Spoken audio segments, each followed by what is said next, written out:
So in the last class, we have discussed the kinematic unknowns at various supports and how to calculate the kinematic indeterminacy of a beam, continuous beam, that we have discussed in the last class.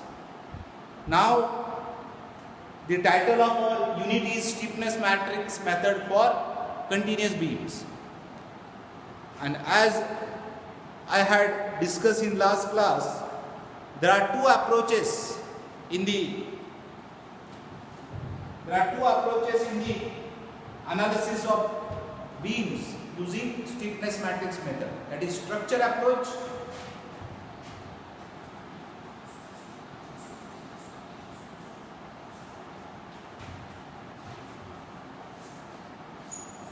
and member approach.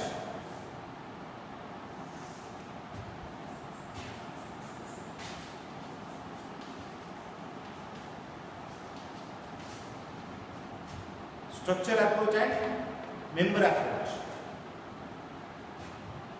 So in structure approach,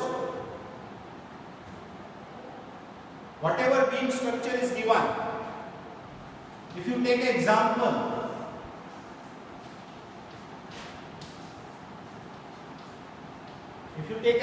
of one continuous beam,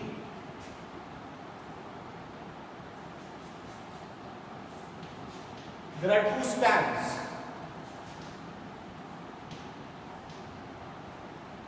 So in structure approach, we are considering the whole continuous beam at a time as a one single structure and single domain.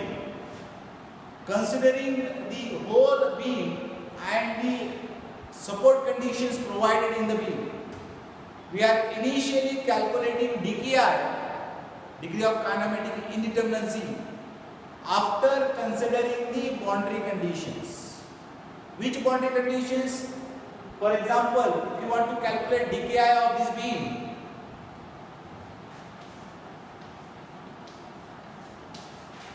DKI of this beam is 2. How it is 2?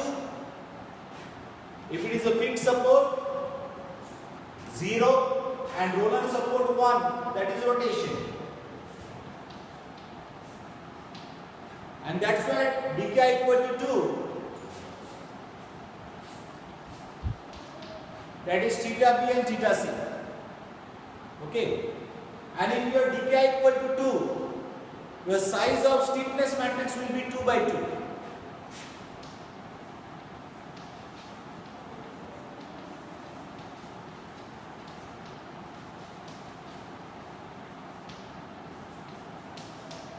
Size of stiffness matrix will be 2 by 2.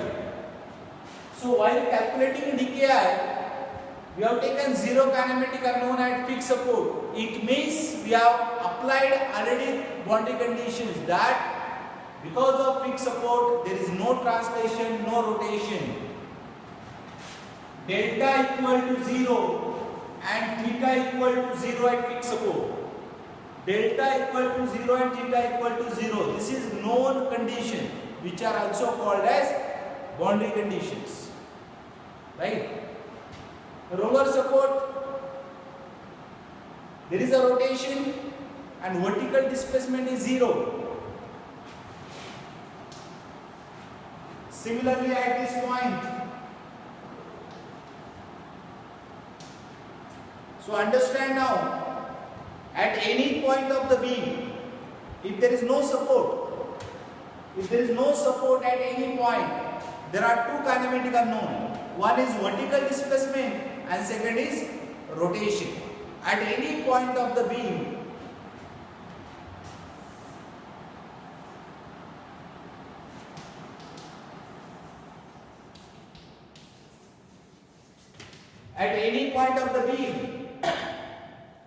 if you don't consider the supports,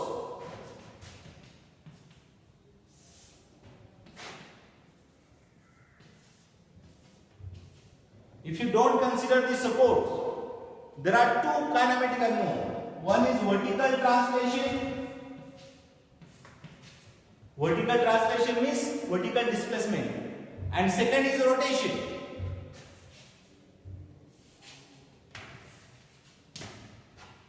It means now in this beam if you don't consider the boundary conditions initially, how many unknowns are there? 6 unknowns. 3 displacements at ABC, 3 displacements at ABC and 3 rotations at ABC, theta A, theta B, theta C. There are 6 kinematic unknowns, right? This is without considering the support. It means without considering the boundary conditions. And in structure approach, we are initially imposing the boundary condition that because of fix it is 0. Because of roller support there is only 1. So these 4 displacements are 0, which we already know, and that's why we have written dki equal to 2 instead of 6. Okay, so in structure approach we are imposing the boundary conditions in the first step, and we are calculating dki, and then we are solving for those unknowns only, unknown displacement, that is theta B and theta C in this problem. So we are solving the problem only for non-zero displacements. Non-zero means which are not 0. Other 4 are 0. So it means when you start your problem with only dki equal to, means kinematic indeterminacy of the structure after imposing the boundary conditions. This is structure approach. Okay, in short, structure approach is nothing but what you learn in structural analysis too. We are imposing the boundary condition and we are calculating only non-zero kinematic unknowns. Okay, and if dki equal to 2, we are deriving the stiffness matrix. Size of stiffness matrix will be 2 by 2. Okay, if you remember your SA2, we are deriving the stiffness matrix by 2 figures. We are deriving the stiffness matrix by 2 figures. One figure is theta B equal to 1 and second figure is theta C equal to 1. So here we are not considering those 4 displacements which are 0. Right? Now in member approach, if you consider the same beam in the member approach, first we are not considering any support. We are not considering any support. Like this we are drawing the figure. Okay. Now in member approach means your beam structure is divided into number of members.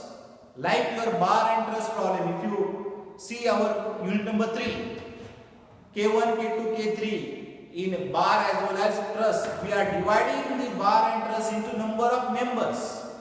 And then we are determining the stiffness matrix of each member separately, K1, K2, K3. Then we are adding all those 3 stiffness matrices. We are getting global stiffness matrix. Then we are imposing the boundary conditions and we are getting reduced stiffness matrix. So we are imposing the boundary conditions in member approach at the last. First, without considering boundary condition, we are determining the stiffness matrix of each member. So in member approach, first given beam is divided into number of members. So this is member 1 and this is member 2. Dividing the beam into number of members. Now finding the K1 stiffness matrix of first member. Then K2 stiffness matrix of second member. Now you can understand what is the order of stiffness matrix. If you consider this member, this AB member, there are 4 unknowns. 1, 2, 3, 4. So size of stiffness matrix will be 4 by 4. Similarly, if you consider member BC, there are 4 unknowns. 1, 2, 3, 4. So we are determining member stiffness matrix K1, K2, K3 depending on number of members. Then we are adding all these 3 matrices. Then we are adding all these matrices to get the global stiffness matrix. What will be the size of global stiffness matrix? Size of global stiffness matrix is equal to total number of kinematic unknowns. Total kinematic unknowns in this beam problem without considering boundary condition are 6. 1, 2, 3, 4, 5, 6. At each point there are two unknowns. One vertical translation, second is rotation. So at each point there are two unknowns, there are three joints A, B, C. Total unknowns are 6. Size of global stiffness matrix will be 6 by 6. Size of global stiffness matrix will be 6 by 6. And now we are imposing the boundary condition. Out of 6, how many are 0? So if it is a fixed support, these two are 0. If it is fixed support, there is no translation, no rotation. These two are 0. Okay. If it is a roller support, there is a rotation, but there is no vertical displacement. Similarly here, there is a rotation. There is no vertical displacement. So out of 6 displacement, 1, 2, 3, 4. 4 are 0. So size of reduced stiffness matrix will be 2 by 2. Size of reduced stiffness matrix will be 2 by 2. So if you remember bar and truss problem, when the reduced stiffness matrix step will come, after the member stiffness matrices, global stiffness matrix and then reduced stiffness matrix. It means at last we are getting the reduced stiffness matrix after imposing boundary conditions. Right? And we are writing stiffness matrix for each member one by one, K1, K2, K3, K4, depending on number of members. But in structure approach, only we are solving only for non-zero displacement, that is theta B and theta C. We are not considering the other displacement because we know already those are 0. So this is structure approach and this is member approach, K1, K2, K3 like this. There is one more point. In structure approach, we are using the equation. We are using the compatibility condition.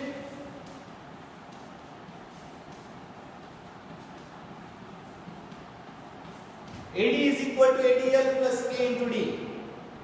Okay? Some teachers are using S to represent this K matrix. Some teachers are using S. K means stiffness matrix.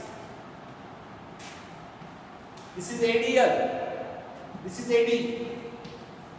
This AD equal to ADL plus K into D. We will discuss in detail this equation in the next class. So this is the equation used in structure approach. Whereas in member approach,